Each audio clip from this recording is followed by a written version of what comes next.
c'est une question qu'on m'a posée 1 million de fois. Est-ce que vous êtes optimiste pour l'avenir? Je veux dire, il faudrait être complètement demeuré pour être optimiste sur l'avenir. Si on ne prend pas les bonnes décisions, c'est une société entière qui s'effondre littéralement, qui disparaît. Si nous ne faisons rien, l'écosystème va être détruit. Vous avez compris ça, les gens? Va être détruit là, sous vos yeux. On va de toute façon ne rien faire avant le mur.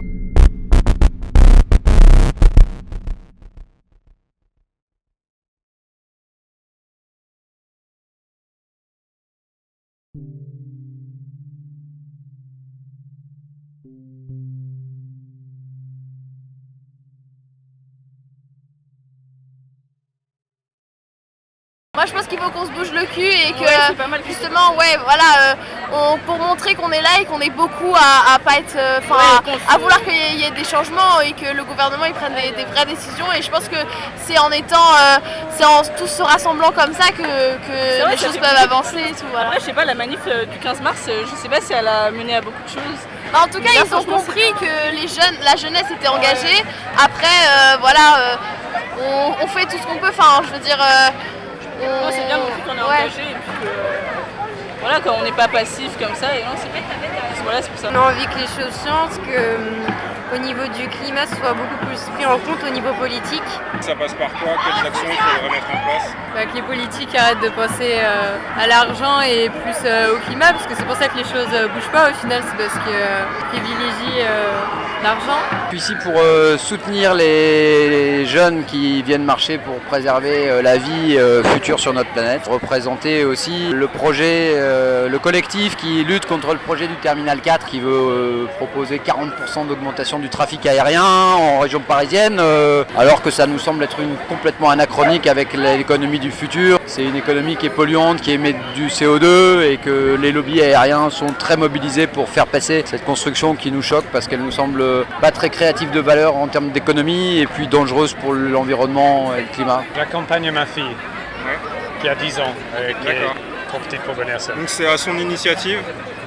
Non, c'est plutôt mon initiative, parce que je suis très engagé dans ce genre de choses. C'est pour des questions climatiques Climatiques, mais pour plus global aussi, toutes ces questions anticapitalistes, anti-système, pro un système plus juste, avec plus d'avenir pour tout le monde et pour la planète. Ça fait un moment qu'on se fout un peu de nous en nous disant qu'on va changer le monde, changer la planète, qu'on va réussir à arrêter le changement climatique, et en fait on fait rien du tout, il n'y a rien du tout qui fait, on essaie toujours des retours en arrière. Donc aujourd'hui je me suis dit que je pouvais prendre une après-midi pour me joindre un peu à la jeunesse qui sont un peu les seuls à bouger aujourd'hui.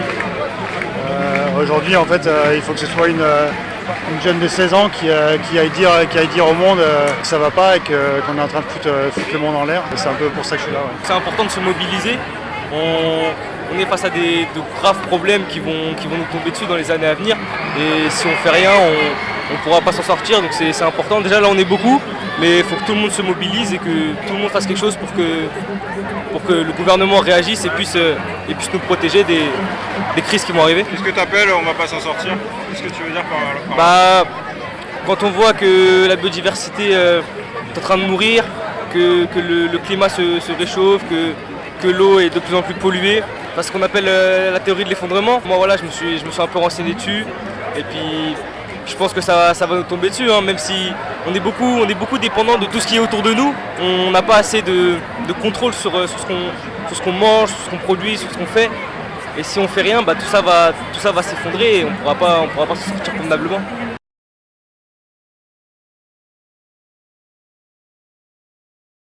On a peur et on se dit qu'on va devoir dire adieu à plein de trucs. Par exemple, non, je sais pas, mais oui, ça fait flipper.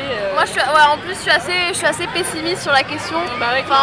À partir du moment où on voit comment ça se passe aujourd'hui, on se dit que finalement, en fait, et que il n'y a aucun changement qui sont pris. On nous dit de faire un peu plus chacun et tout.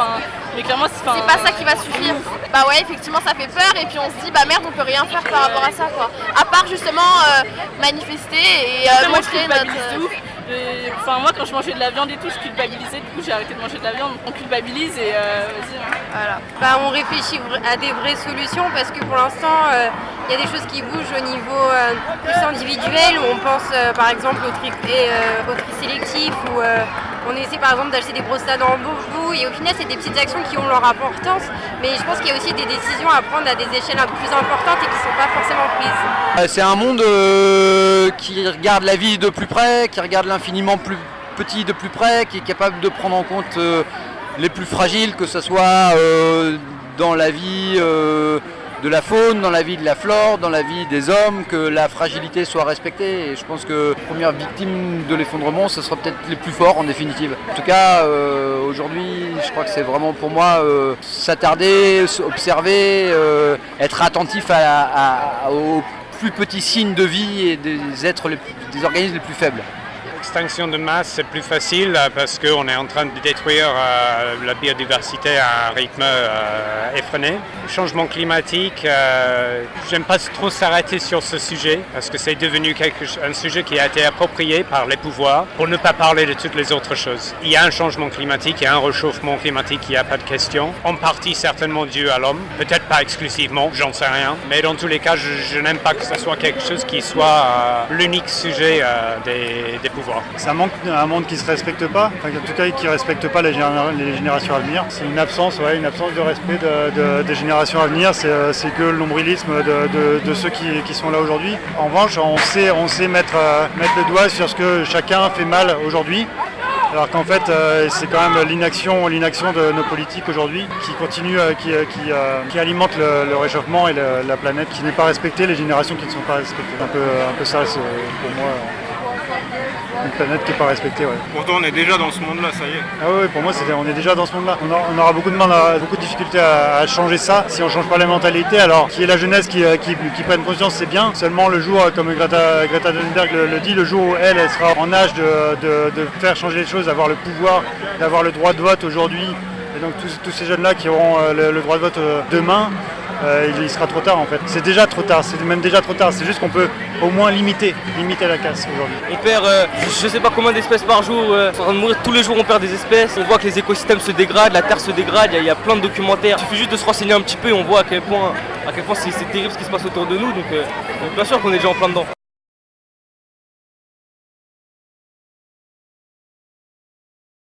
Il faudrait faire plus que des manifs. Moi comme je suis pessimiste, je pense pas du tout. Je pense que ça va faire comme ça tout le temps. Et moi j'y crois, mais c'est sûr que...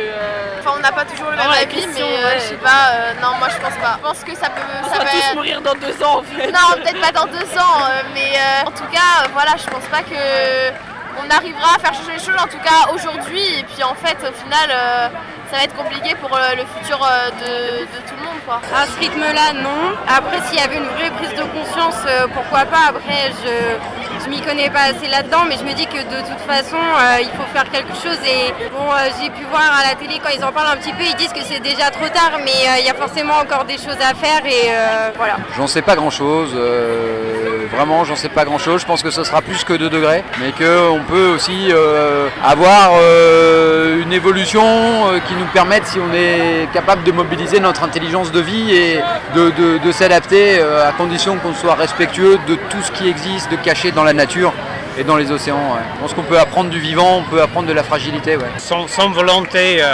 des politiciens, non. Parce qu'on peut seulement faire autant chacun dans son coin. Après, il y a des décisions qui sont faites seulement par les pouvoirs.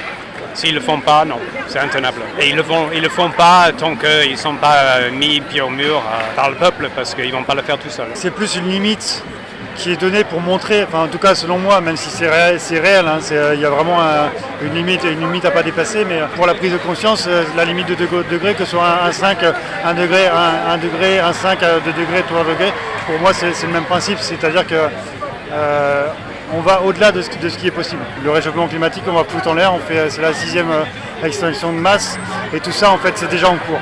C'est juste, maintenant ce qu'il faut c'est qu'on agisse, qu'on prenne un virage à 90, c'est pas possible, à 180, parce que vraiment, il faut vraiment aller en arrière. Alors évidemment, on va prôner la décroissance, mais c'est la décroissance dans le terme, je sais plus, c'est l'astrophysicien, je sais plus comment il s'appelle. Aurélien Barraud. Ouais, je sais plus exactement peut-être. qui dit justement on va prôner la décroissance au niveau du PIB, effectivement, mais c'est plutôt une croissance au niveau du bien-être, au niveau du respect de la nature, de notre environnement, pour respecter l'avenir et se construire un avenir plutôt que de se construire une croissance qui n'a pas d'avenir. Je pense qu'on va se les prendre. Je pense que le gouvernement va pas réagir, les gens ne vont pas réagir à temps. Voilà, il y a tous les lobbies qui font pression, il y a tous les riches voilà, qui font pression pour que rien ne change. Donc je pense qu'on va se les prendre et je pense qu'on va aller beaucoup plus haut que 2 degrés.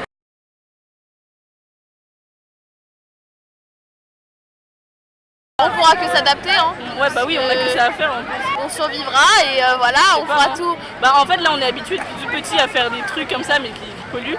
Et du coup, bah sûr que ouais, changer toutes nos habitudes. Je pense que justement aujourd'hui on se rend pas compte des choses qui vont disparaître parce que nous là on a l'impression d'avoir une vie normale, que tout ce qu'on mange, ce qu'on fait, où on va, et bah c'est normal et que ça restera toujours comme ça. Et je pense qu'on se rend pas encore compte de tous les changements qu'il peut y avoir justement à cause du réchauffement. Ça va faire un choc, bah, c'est sûr. Ouais. Et puis bah au moins nous on aura, ça dépend qui, mais au moins bah, on se sera fait à l'idée un peu plus tôt. Et puis bah malheureusement qu'est-ce qu'on peut faire de plus à part manifester, et parce qu'on est jeune, notre voix elle porte pas beaucoup, donc finalement bah on subit juste. En tant qu'Européens, on va pas être ceux qui vont être le plus rapidement soumis aux problèmes écologiques, et c'est peut-être pour ça aussi qu'il n'y a pas de changement. Donc aujourd'hui en tant qu'Européens, je pense qu'on a de la chance, mais j'imagine que dans les autres pays, en tout cas au niveau des pôles, les changements climatiques vont être beaucoup plus grands. On voit au niveau de la biodiversité aussi que ça va vraiment bouger. Aujourd'hui, on sait qu'il y a les moustiques. C'est quel moustique là qui arrive? Je sais pas, un truc. Ça va être plein de bouleversements comme ça. Je pense qu'en fait, peut-être ça va aller dans le bon sens. Finalement, ça va nous obliger à être plus sobres, à arrêter de se déplacer partout comme des fous, à être nulle part et partout. Et ça va peut-être nous aider à rester un peu les pieds sur terre et à revenir à des choses très immédiates et être plus dans une contemplation de proximité. Et chez les philosophes grecs, le luxe suprême, c'était de pouvoir rester au même endroit pour contempler la nature évoluer autour de soi. C'est peut-être un bon retour des choses. Ouais. Ça commence déjà avec des immigrations énormes dans des pays qui sont ravagés. Ça a commencé. Après, c'est juste une question ça irait de plus en plus vite. Je pense qu'on verra beaucoup de mouvements de peuples. Manifestement, on n'a pas envie de résoudre cette question, de le gérer correctement. Du coup, ça va mettre ça va faire en sorte qu'on a un remontée comme on a actuellement à des partis extrémistes, extrême droite surtout, ce genre de choses. Ce qui est déjà ce qui est en train de se passer. Sur un plan plus climatique, il y aura des choses qui vont être, plus difficilement de tenir le genre de vie qu'on vit actuellement, ce qui pour moi pose aucun problème parce que de toute façon on est dans une surconsommation, mais en même temps on ne va pas le faire d'une façon intelligente, je pense. Alors du coup on aura des restrictions qui vont être faites par le gouvernement, par les gouvernements, etc. mais sans que ça soit correctement fait à mon avis. Mais plus précisément, c'est difficile de savoir pour l'instant. J'ai 38 ans, donc 38 ans, ma vie elle est déjà tracée. Quoi. Ça ne change rien, même si je pense avoir encore un degré d'action, mais en tout cas, ma vie elle sera que très peu impactée sur les 40 ans qui va me rester à vivre. Donc je ne verrai pas grand-chose, je verrai juste la tristesse de ce qui va arriver. C'est un peu ce qui me fait peur. C'est un peu le coup de la déprime, tu vois. Ça fait un peu mal au cul. Mal au cul de voir ce qui arrive. Toute la nourriture qu'on aura, justement, on n'en aura plus.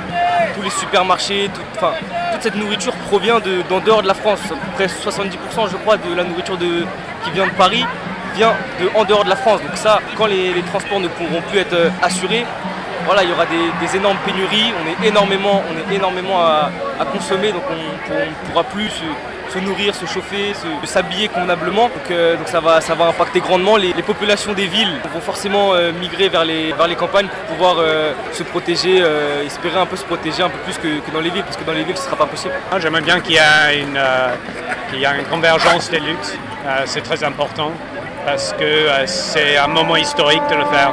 Si on ne saisit pas ce moment, je crains que dans 5 ou 10 ans, ça va être trop difficile de le faire.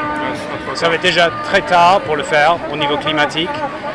Et au niveau répression des libertés, etc., ça va être trop difficile de le faire.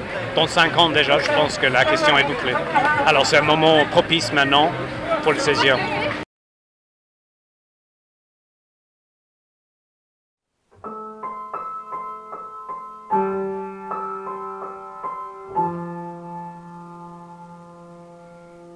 Tu vois, si on met une bouteille à la mer et qu'on la retrouve en 2050 ou en 2100, si jamais il y a quelqu'un qui la retrouve, c'est désolé les gars, on est parti trop vite, on va pas ranger.